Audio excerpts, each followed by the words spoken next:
जहां एक शख्स ने महिला की टांगी से काटकर हत्या कर दी। घटना चैनपुर के कमलपुर गांव की बताई जा रही है। यह बताया जा रहा है कि महिला पर हमला करने से पहले आरोपी बलिराम खड़िया ने 1 से 4 साल के बच्चे और 2 महिला पर भी टांगी से वार किया था। दोनों घायल हैं, जिनका इलाज अस्पताल में चल रहा है। गांव वालों ने आरोपी को पकड़ने की कोशिश की तो वो कुआं में कूद गया।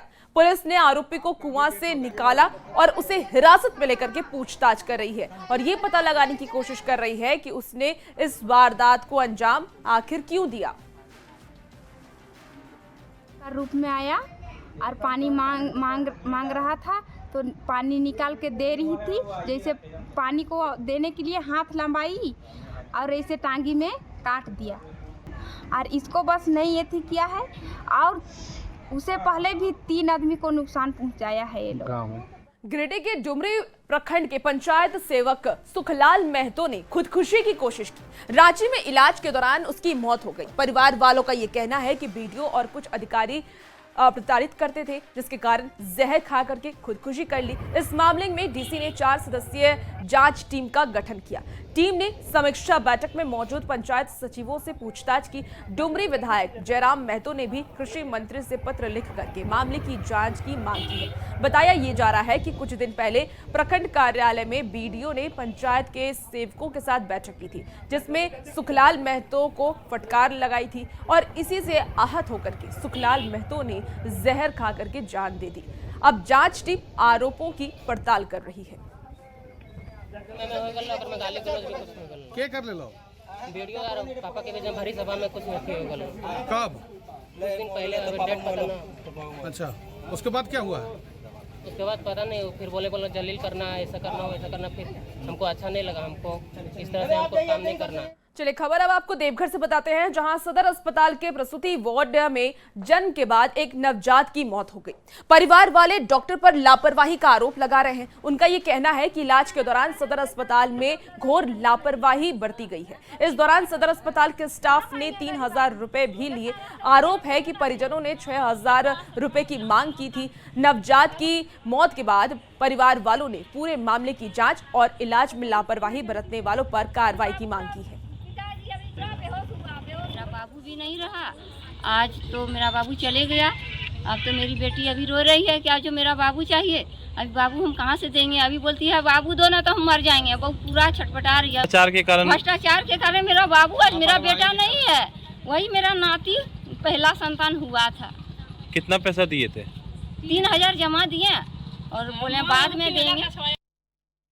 खबर अब आपको जमशेदपुर से बताते हैं, जहां मानगो को ओल्ड पुरुलिया रोड में एक महिला कार से अपने घर के लिए निकली थी और बाहर बैठी है। देखिए आपको बता दें कि आरोप ये है कि चचेरी ननद ने घर में ताला लगा दिया था और महिला को अंदर नहीं जाने दे रही है और पुलिस भी महिला की मदद नहीं कर रही है। महिला का ये कहना है कि घर उनके ससुर के नाम पर है, जिस पर चचेरी ननद अपना दावा ठोक रही है। मामला कोर्ट में चल रहा है और इसी बीच एक पक्ष ने घर में रखे गार्ड को भी भगा करके उसमें ताला जड़ दिया है। भीषण गर्मी में पीड़ित महिला न्याय की गुहार लगा रही है। अक्टूबर महीना से यहाँ रह रहे हैं और हम 7 तारीख को 7/6/2025 को हम भुवनेश्वर गए हैं और हमारा 12 तारीख को 12/6/2025 को हमारे गार्ड को मारपीट करके भगा के 12 बजे रात में ताला तोड़ के सुरेश शुक्ला की बेटी नीभा शुक्ला उर्फ नीभा सरदार मेरे घर में प्रवेश कर गई है। और जब हम कल आए हैं 13 तारीख को तो हमें घर में घुसने नहीं दिया जा रहा है। हम लोग देखिए पीसीआर से हैं, हम लोग देखिए उस प्रकार से तो या उसको बोला जा रहा है कि अगर थाने लेवल से जो हो सकता है मतलब आप लोग महिला की सुरक्षा में लगे हुए हैं। जी। अब बात अतिक्रमण के खिलाफ अभियान की करते हैं, जहां कटकमदाग प्रखंड के सिरसी और डेंगुरा मौजा में आपको बता दें कि गैर मजरूआ जमीन से अतिक्रमण हटाया गया। सूचना मिलने के बाद प्रशासन की टीम बुलडोजर और पुलिस के साथ मौके पर पहुंची और जमीन से अवैध निर्माण को हटाया। भू माफिया कुराड़ नदी पर अवैध रूप से रास्ता बना रहे हैं और इसके बाद जमीन को समतल कर बेचने की तैयारी की। प्रशासन भू माफिया के खिलाफ कार्रवाई की तैयारी कर रही है। खाता का 845 प्लॉट में नदी का अतिक्रमण किया गया था, जिसे सूचना मिलते ही अतिक्रमण मुक्त करने का कार्य हमारे सीआई साहब और थाना से हमारे पुलिस बल के साथ में उनके सहयोग से अभी हम लोग कंप्लीट कर लिए। चलिए अब बात करते हैं झारखंड में धड़ल्ले से हो रही अफीम की खेती की, जिसकी गिरफ्त में युवा पीढ़ी आ रही है। हालांकि इसे रोकने के लिए राज्य सरकार केंद्रीय एजेंसियों के साथ मिलकर सख्त कदम उठा रही है, जिसका असर भी अब देखने को मिल रहा है। ये रिपोर्ट आप भी देखिए। अफीम तस्करों पर पुलिस का शिकंजा, जल्द अफीम मुक्त होगा झारखंड। अफीम की खेती करने वालों की अब खैर नहीं। पहाड़ों और जंगलों के बीच बसे खूबसूरत प्रदेश झारखंड में कभी नक्सलियों का वर्चस्व था, लेकिन अब इस राज्य में एक नई समस्या ने दस्तक दे दी है, जिसकी गिरफ्त में युवा पीढ़ी आ रही है। जी हां, झारखंड में 20 साल में अफीम की खेती में काफी बढ़ोतरी देखी गई। हालांकि इसे रोकने के लिए राज्य सरकार केंद्रीय एजेंसियों के साथ मिलकर सख्त कदम उठा रही है। बावजूद इसका दायरा हर साल बढ़ता ही गया, लेकिन अब झारखंड पुलिस इसके खिलाफ बड़ी मुहिम छेड़ चुकी है, जिसके अच्छे परिणाम भी देखने को मिल रहे हैं। जहाँ पर भी अफीम की खेती होगी, वहाँ पे अगर खेती का निष्ठीकरण होगा, साथ साथ में FIR मस्ट होगा, और FIR जहाँ पर होगा वहाँ के लोग गिरफ्तार जरूर होंगे। इसलिए हम लोगों ने इसका मैसिव अभियान चलाया खूंटी में और चतरा में विशेषकर, और खूंटी में तो रिकॉर्ड तोड़ गिरफ्तारियां भी हुई हैं। टीम जो है ये जैसे घुन की तरह शरीर को खाती है, और इसका टारगेट हमारी युवा पीढ़ी है। तो हम एज पुलिस अफसर अपनी युवा पीढ़ी को बर्बाद होने नहीं। आंकड़ों पर नजर डालें तो सबसे ज्यादा 10 प्रभावित जिले हैं, जहां कार्रवाई तेज है। साल 2022-23 में 5,500.19 एकड़ भूमि में अफीम की खेती को नष्ट किया गया। 2023-24 में यह आंकड़ा 4,853.99 एकड़ भूमि में नष्ट करने का रहा। 2024-25 में ये आंकड़ा सबसे ज्यादा रहा। इस साल 27,015.03 एकड़ में अफीम की खेती नष्ट की गई। न सिर्फ अफीम की फसलों को नष्ट किया गया, बल्कि कई गिरफ्तारियां भी की गई हैं, जिसका लाभ आने वाले सालों में देखने को मिलेगा। इस बार बहुत एक आक्रामक तरीके से खेती के खिलाफ एक अभियान चलाया है। इस जनवरी से ये अभियान चल रहा है, और मुझे आपको ये बताते हुए बड़ा हर्ष हो रहा है कि अभी तक के डेटा के अनुसार राज्य सरकार ने 27,000 एकड़ का जो पौधे हैं, वो अफीम के पौधे हैं, वो नष्ट किए। बहरहाल झारखंड पुलिस को उम्मीद है कि अफीम की खेती के खिलाफ अभियान का अगले साल और बेहतर परिणाम सामने देखने को मिलेगा। हालांकि इस साल भी झारखंड राज्य अफीम की खेती के खिलाफ देश में अव्वल रहा है। न्यूज़ 18 के लिए रांची से ओम प्रकाश की रिपोर्ट। और अब बात करेंगे आवास योजना में भ्रष्टाचार की शिकायत की। गिरिडीह के देवरी प्रखंड के अस्को पंचायत में PM आवास, अबुआ आवास और अंबेडकर आवास योजना में गड़बड़ी का आरोप लगा है। लोगों का ये कहना है कि आवंटन सूची में जिनका नाम बाद में जोड़ा गया, उनका फंड पास हो गया, और जिनका नाम पहले से है उनका फंड अब तक पास नहीं हुआ है। लोगों का ये भी आरोप है, लोगों ने ये भी आरोप लगाया है कि आवास पास कराने के नाम पर मुखिया और अधिकारियों ने 2 से 10,000 रुपए का रिश्वत लिया, और उसके बाद भी उनका आवास पास नहीं हुआ। आपको बता दें कि अस्को पंचायत को लोगों ने BDO से आवास योजना में भ्रष्टाचार की जांच कराने की मांग की है। कॉलोनी का हम लोग का 39 नंबर में आया है, हम लोग का दे नहीं रहा है। हम लोग का पीछे जो नंबर है उन लोग का सब लोग का मिल गया। हम लोग पहला नंबर है, हम लोग का नहीं दे रहा, काट के हटा दे रहा कॉलोनी। पैसा भी ले लिया हम लोग से। घर के गलत घर के फोटो ले लेकर घूर के 4-5 बजे जा रहा कॉलोनी ना डाला है। पैसा लिया 10,000 दे दिए। 10,000 रुपये दिए, किसको दिए हैं? नवा भूल गए, नवा की सब है, लक्ष्मी देवी की।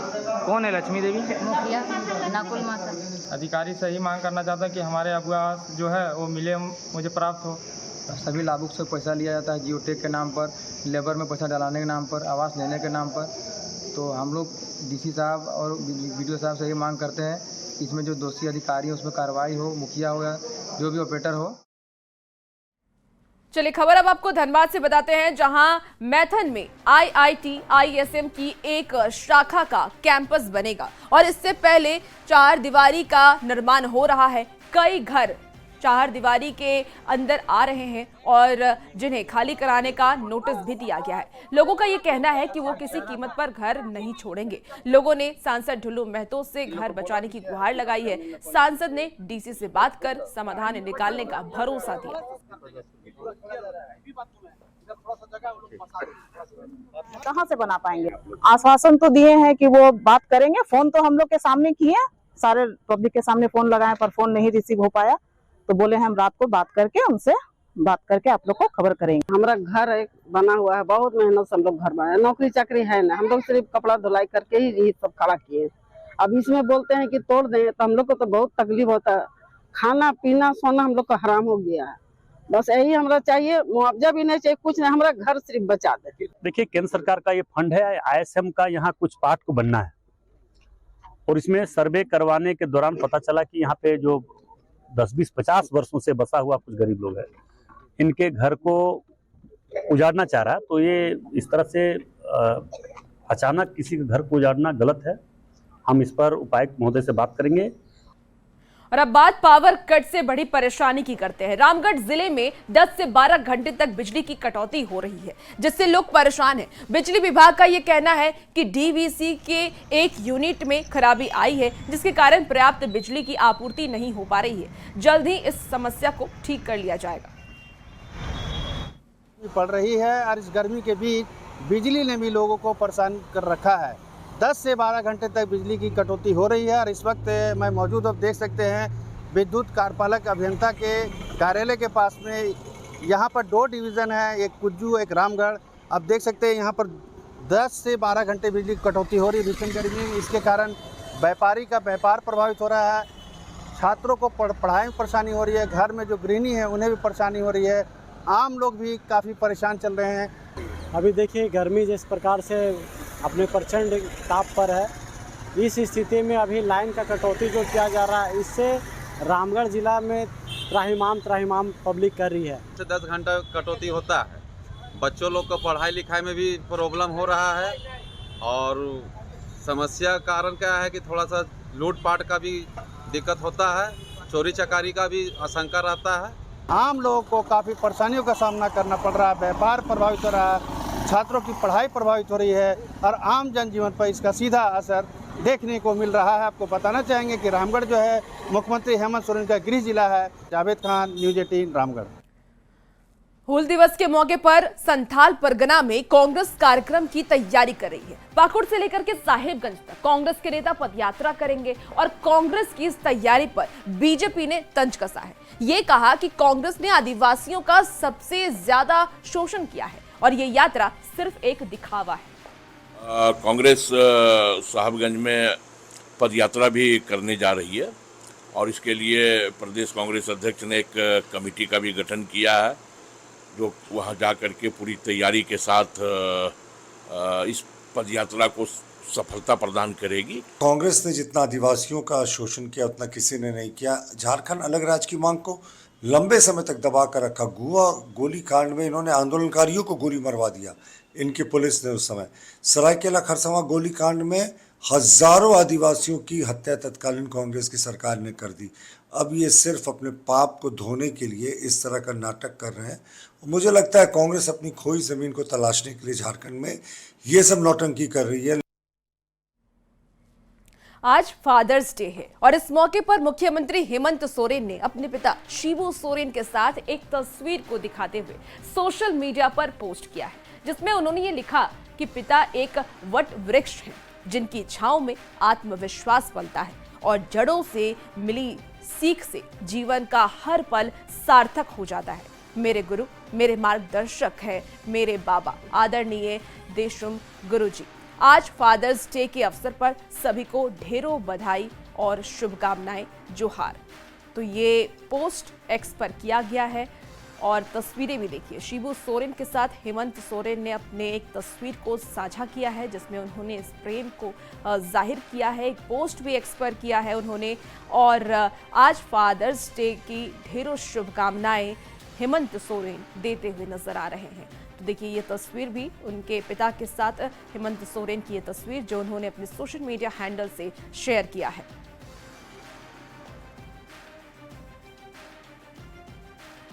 स्वास्थ्य मंत्री डॉक्टर इरफान अंसारी ने सरकारी अस्पतालों में यूट्यूबर्स और अनधिकृत मीडिया कर्मियों के प्रवेश पर रोक लगाने का आदेश जारी किया है, जिसमें यह कहा गया कि अनधिकृत मीडिया कर्मी और यूट्यूबर्स को वीडियो बनाने और रिपोर्टिंग पर पूरी तरीके से पाबंदी रहेगी।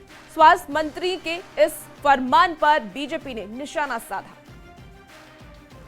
अंधों हैं, उनका जो कर्तव्य है कि कहीं कमी है तो उसको उजागर करना।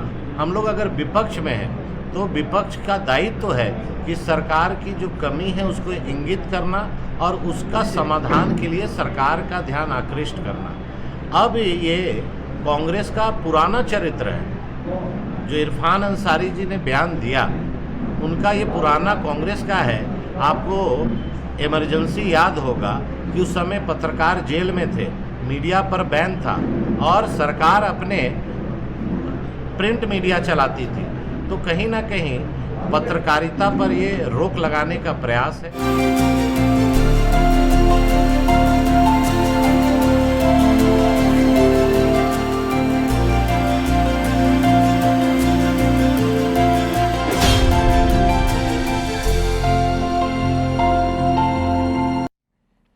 चलिए बात आप बदलते मौसम के मिजाज की करते हैं, तो मौसम से जुड़ी आपको ये खबर बता दें। भीषण गर्मी झेल रहे लोगों के लिए एक अच्छी खबर है। मौसम विभाग के मुताबिक संथाल परगना के रास्ते मानसून प्रवेश करेगा। आज आसमान में बादल छाए रहेंगे। 16 जून से 20 जून के बीच बारिश के आसार मौसम विभाग की तरफ से जताए गए हैं। 17 और 18 जून को कुछ इलाकों में भारी बारिश होगी और इस दौरान आंधी और ठनका का अलर्ट भी मौसम विभाग की तरफ से जारी किया गया है। तो मौसम का मिजाज बदलने वाला है, मानसून दस्तक देने वाला है। लोगों के लिए ये राहत भरी खबर है। 16 जून से 20 जून के बीच बारिश के आसार मौसम विभाग की तरफ से जताए गए हैं। 17 और 18 जून को कुछ इलाकों में भारी बारिश होगी। झारखंड में मौसम का मिजाज बदलने वाला है। लोगों को तपती हुई गर्मी से राहत भी मिलने वाली है। मौसम पूर्वानुमान की माने तो आज से लेकर 20 तारीख तक राज्य के कई हिस्से में बरसात हो सकती है और इस बरसात को लेकर मौसम विभाग ने तेज हवा और वज्रपात को लेकर येलो अलर्ट भी जारी किया है। मौसम पूर्वानुमान की माने तो आज यानी 15 जून और 16 जून को राज्य के अनेकों स्थान पर हल्के मध्यम दर्जे की जो बरसात है वो हो सकती है। इसके साथ साथ राज्य के कई हिस्से में तेज हवा का झोंका चल सकता है। इस हवा की जो गति है वो 40 से 50 किलोमीटर प्रति घंटा की रफ्तार रह सकती है। वहीं कल भी मौसम विभाग ने अलर्ट जारी किया था। कल भी राज्य के अलग अलग हिस्से में 30 से 40 किलोमीटर प्रति घंटा की रफ्तार से हवा चलने की संभावना जताई गई थी। आज येलो अलर्ट जारी करते हुए मौसम विभाग ने कहा है कि राज्य के अलग अलग हिस्से में तेज गति की हवा चलेगी।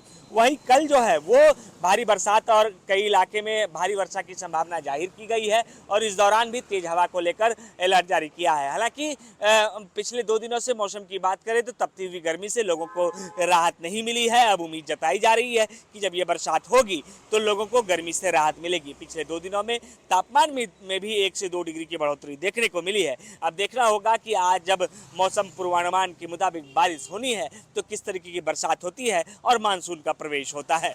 गौरव झा, न्यूज़ 18, रांची। तो देखिए मौसम का मिजाज बदलने वाला है, मानसून दस्तक देने वाला है, लेकिन मानसून के दौरान स्वास्थ्य और सुरक्षा के लिए कुछ सावधानियां बरतनी चाहिए। क्या है वो सावधानियां, उस पर भी एक नजर डाल लेते हैं। सबसे बड़ी सावधानी जो स्वच्छता को लेकर के, स्वच्छता आपको बरतनी होगी। हाथों को बार बार आप धोएं। इसके साथ ही मच्छर से भी बचे। आपको बता दें कि मच्छर भगाने वाली क्रीम और जाल और मच्छरदानी का उपयोग आप जरूर करें, क्योंकि बारिश के समय पर मच्छर होते हैं और उससे लोग बीमार भी हो जाते हैं। इसके साथ ही दूषित भोजन और पानी से भी आप बचें। उबला हुआ पानी पिएं और सड़क किनारे जो स्ट्रीट फूड होते हैं उस खाना खाने को आप बचें। इसके साथ ही बीमारियों की बात कर ले तो हल्के बुखार में भी इसको नज़रअंदाज बिल्कुल भी आप ना करें। डॉक्टर से तुरंत जाकर के सलाह लें और आहार का भी आप खास ख्याल रखें। पौष्टिक और हल्का भोजन ही खाएं। इसके साथ ही बिजली की अगर हम बात कर ले तो बिजली के तारों और खंभों से आप दूर रहें, क्योंकि इस दौरान हमने देखा कई लोगों की मौत बिजली गिरने की वजह से या करंट लगने की वजह से हो जाती है। पानी में जल जमाव वाले क्षेत्र से बचें और पानी में ना चलें। इसके साथ ही भारी बारिश में गाड़ी चलाने से भी आप बचें। अगर ज्यादा बारिश हो रही है तो कहीं साइड में आप गाड़ी खड़ी करके रोक ले कुछ देर के लिए। इसके साथ ही खिड़कियों और दरवाजों को ठीक से बंद करें, ये भी सावधानी आपको बरतनी होगी। छाता और रेनकोट लेकर के ही हमेशा आप बाहर निकलें, हमेशा अपने साथ छाता और रेनकोट रखें। इसके साथ ही कपड़े की अगर हम बात करें कि कैसे कपड़े आपको पहनने चाहिए, तो सूखे रहने के लिए पूरे शरीर को ढकने वाले कपड़े पहने। और इसके साथ ही मौसम विभाग की तरफ से जो चेतावनी दी जा रही है उस पर भी आप नजर बना के रखें। तो ये जो जानकारी है ये आपके बहुत काम आने वाली है। तो मॉनसून तो आ रहा है लेकिन आपको खुद भी सावधानी बरतने की जरूरत है। चलिए अब खबर हम रामगढ़ से बताते हैं, जहां मुख्यमंत्री ग्राम सड़क योजना के तहत पतरातू प्रखंड में 1 करोड़ 20 लाख की लागत से सड़क बन रही है। देवरिया पंचायत के मतकंबा रेलवे फाटक से मंडा टाड़ तक बन रहे इस सड़क में अभी से ही दरार आने लगी है, जिससे गांव वाले नाराज हैं। क्रैक नज़र आ रहे हैं। इसके संबंध में जो एजेंसी है RWD रूरल वर्क्स डिपार्टमेंट, उसके एग्जीक्यूटिव को निर्देशित किया गया है कि इस मामले में जांच करके जो भी तकनीकी कमी है, खराबी है, उसको ठीक कराए और बढ़िया सड़क बनाए जो एस्टिमेट के अनुसार है उसके अनुसार से काम कराए। देवरिया पंचायत में आप हमारे पीछे देख सकते हैं, मुख्यमंत्री ग्राम सड़क योजना के तहत मतकम्मा रेलवे फाटक से मंडा टाड़ तक 1.9 किलोमीटर PCC सड़क का निर्माण कराया जा रहा है। ग्रामीणों का आरोप है कि सड़क निर्माण के साथ ही दरारें पड़नी शुरू हो गई है, मटेरियल सही से नहीं दिया जा रहा, प्रकलन के हिसाब से काम नहीं किया जा रहा। इस सड़क के निर्माण पर 1 करोड़ 20 लाख रुपए खर्च किए जा रहे हैं। इस बाबत DDC ने बताया कि पूरे मामले की जाँच करा के कार्रवाई की जाएगी। ग्रामीणों में इस बात को लेकर आक्रोश है। ग्रामीणों का कहना है कि बरसों बाद इस गांव में सड़क बन रही है तो सही तरीके से बनाई जाए ताकि लंबे समय तक टिके और उन्हें आवागमन में आसानी हो। फिलहाल कुछ ग्रामीणों से हम बात करेंगे कि हम लोग इतना साल से टूटा फूटा रोड में चल रहे हैं। अब रोड का काम शुरू हुआ है, कहीं पे जहाँ पे बना है अब वो धंसना शुरू हो रहा है, तो हम लोग का रोड बनने से फ़ायदा क्या है? क्या चाहते हैं? यही कि रोड बढ़िया से बने और लंबा समय तक टिके। जब बनने में शुरुआत में ही टूट जाएगा तो फिर रोड बनने का फ़ायदा क्या है? नहीं, प्रचलन के हिसाब से नहीं बनता। क्या दिक्कत है? मटेरियल का इशू है, कम मटेरियल डाल रहा है, फिर ओरिजिनल सामान नहीं डाल रहा है, बस वही सब। क्या है? तो इस रोड में सभी कोई चलने वाले हम लोग गांव के ही चलते हैं। अब बहुत वर्षों के बाद ही इस रोड का बन रहा है तो अच्छी तरह से बनना चाहिए। हमारे बहुत जगह टूट रहा है, दरार पड़ रहा है। हाँ, वही तो हमको लग रहा है मटेरियल इसमें सही नहीं डाला जा रहा है या पानी नहीं डाला जा रहा है। इसका एस्टिमेट भी है 1 करोड़ 20 लाख का लगभग। अब उनसे हम सभी ग्रामीण या उनके ठेकेदारों से हम ये बात रखेंगे कि आप जो भी है गुणवत्ता के अनुसार ही आप रोड को बनाइए ताकि किसी तरह से किसी ग्रामीण को कोई रोक टोक नहीं होगी। दरार पड़ रहा है। हाँ, दरार पड़ रहा है तो इसके चलते उसको गुण में उसका जांच हो कि ताकि सही से रोड बन जाए। क्या नाम है? मेरा नाम रामचंद्र गोप है। तो आपने सुना यहाँ के ग्रामीणों को, इनका कहना है कि वर्षों बाद यहाँ पर लगभग 2.5 दशक के बाद सड़क बनना शुरू हुआ है, तो इस सड़क को प्रकलन के हिसाब से बनाया जाए, अच्छे तरीके से बनाया जाए और जो दरारें पड़ रही है उसको लेकर जांच की जाए। जावेद खान, न्यूज़ 18 रामगढ़। और फिलहाल इस